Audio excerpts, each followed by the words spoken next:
Welcome, aspirants, to IAS Origin, powered by Ecoholics. I am Dr. Mohammad Zia, and this is our current awareness series. आज बात करेंगे about the first advanced estimates of Indian economy. Financial year 25 के लिए first advanced estimates जो है वो release हुए हैं. काफी कुछ ऑफ द टारगेट है और कहीं ना कहीं एक शंका, एक शक, एक there's a small doubt over when we say that we are planning and we are approaching, and our vision is towards to make India a developed economy by 2025. This is what we are going to discuss today, the first advanced estimates. Let us begin. So what are these? This is basically this is the forecast of India's GDP. हमारे जो GDP है, हमारे जो economy है, उसके figures ministry of statistics and planning implementation जो है उस डेटा को रिलीज करता है. फाइनेंशियल ईयर 25 के लिए ये डेटा रिलीज हुआ और जो भी हमारे पास रिकॉर्ड्स थे, जो भी मिनिस्ट्रीज थी, जो भी प्राइवेट एजेंसीज थी, जो भी वेरियस डिपार्टमेंट्स थे, उनके इंफॉर्मेशन पे, उनके डेटा पे, उनके फिगर्स के ऊपर ये फर्स्ट एडवांस एस्टिमेट्स जो हैं ये रिलीज हुए. फोरकास्ट ओवरव्यू की बात करें तो हमारी नॉमिनल जीडीपी जो है it is ₹324 lakh crore. Of course financial year 24 के कॉन्टेक्स्ट में अगर बात करें तो 9.7%. So our nominal GDP is up by 9.7%. अगर इसको रियल जीडीपी की बात करें, means we will adjust it to inflation, that is 185 lakh crore rupees, which is 57% of the nominal GDP. Of course, inflation adjust किया, और क्योंकि हम बात करते हैं India to be a $5 trillion economy, और हम इसको यूएस डॉलर के टर्म्स में अगर बात करें तो at present we are $3.8 trillion economy. We are talking in real terms, means we have adjusted the inflation. Moving on, if we talk about the estimates, interim budget यानी कि पिछले साल इन्हीं दिनों यानी कि फरवरी में जब इंटरिम बजट आया, so this figure was expected to be at 328 lakh crore.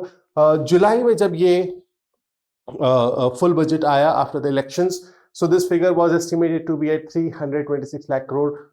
I told you we are somewhat off the target. लेकिन हम ये क्यों कह रहे हैं कि हम ऑफ द टारगेट हैं?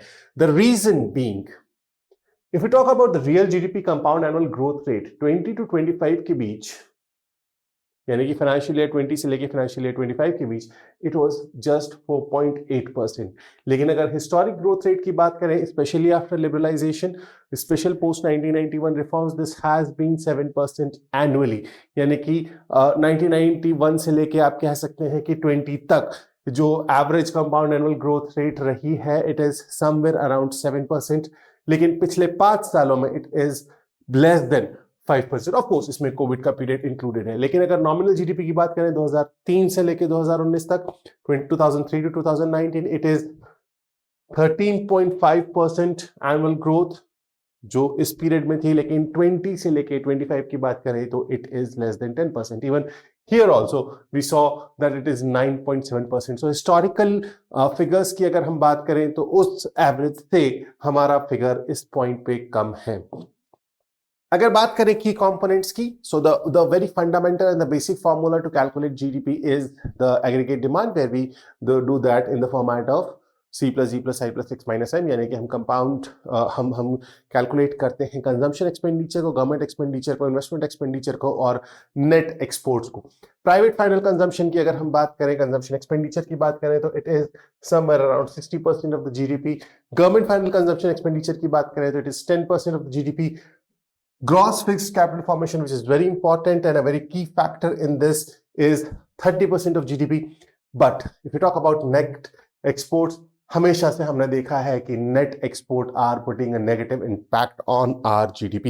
So this is one factor. Moving on, expected growth rate जो है वो 7.3% है. मतलब what we expect, what we project, what we try to achieve is a 7.3% growth rate in this year. But since financial year 20, our growth rate is 4.8%. Why this is so? Because जो private final consumption expenditure है, PFCE, that has थोड़ा सा consumption expenditure जो लोगों का है वो कम हुआ है, जिसकी वजह से द कंपनीज, जाहिर सी बात है कंजम्पशन एक्सपेंडिचर कम होगा तो the companies will not, the demand side is going down, ultimately the supply is also gone down. Of course अगर डिमांड नहीं होगी तो इन्वेस्टमेंट एक्सपेंडिचर नहीं होगा। So when you talk about private final consumption expenditure, that has gone down because of which the private sector investment has also gone down. If you talk about the components of this GFCE, that is gross fixed consumption expenditure, government final consumption expenditure GFCE, this one. If we talk about this, इस component की अगर हम बात करें, government final consumption expenditure expected है, it is 4.2%. From past 5 years, the average is 3.1%. Why? यहाँ पर Covid challenges की वजह से जो फिस्कल एक्सपेंशन है, जो गवर्नमेंट एक्सपेंडिचर है, जो गवर्नमेंट एक्सपेंशन है वो लिमिटेड रहे हैं, जिसकी वजह, और वो आगे चल के फिर लिमिटेड रखने का ही, सो वो जो कंसेप्ट है ना maximum governance and minimum expenditure, minimum government, कहीं ना कहीं उसको, लेकिन ऑफ कोर्स इसका इम्पैक्ट हमें दिख रहा है। If you talk about gross fixed capital formation, 6.3% expected है, पिछले 5 साल का average it is 5.3%. Why? The investment are stagnant.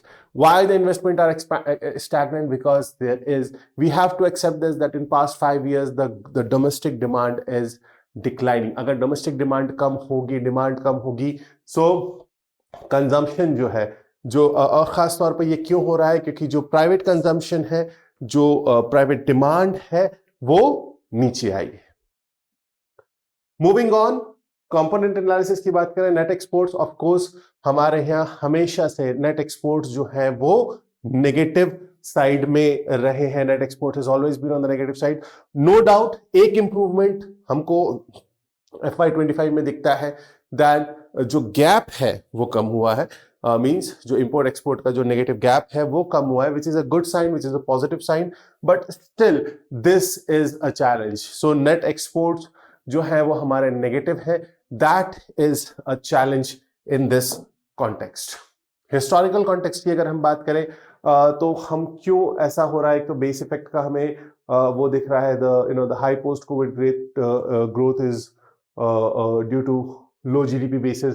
2021 में कॉन्ट्रैक्शन हुआ, नेगेटिव में जाता है, उसके इम्पैक्ट देखेंगे तो वो बहुत ज्यादा दिखता है। रियल ग्रोथ की अगर हम बात करें, so it has less than 5% per annum in a span of 5 years, and ये जो है कहीं ना कहीं जो दैट डेवलप्ड इंडिया और इंडिया एट 2047, जो विकसित भारत वाला जो विजन है, कहीं ना कहीं ये उसको डिटर करेगा, क्योंकि अगर हमें इंडिया को एक डेवलप्ड इकोनॉमी बनाना है bye 2047, our real growth rate should be consistently more than 7% till 2047. This is a very rough figure that I am giving you, but it is true. So we are suffering from slow private consumption, deliberate consumption जो है वो कम हुआ है, fiscal expansion जो है वो limited है, government expenditure कम हुआ है, stagnant जो है वो growth,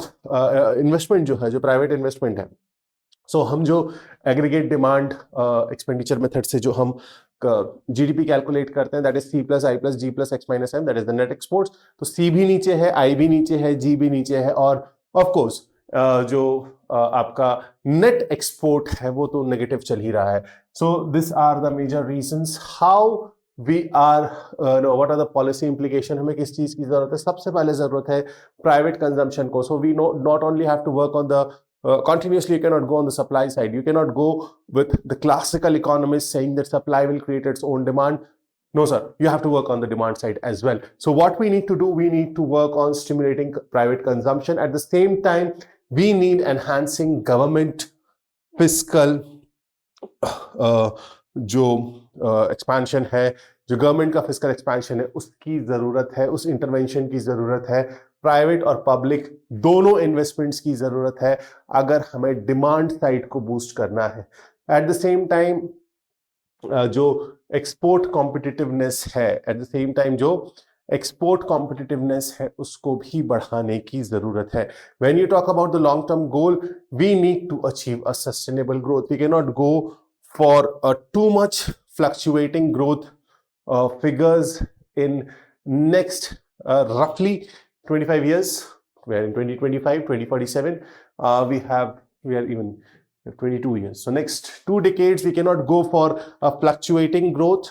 What we need to have is a sustainable growth which is growing steadily.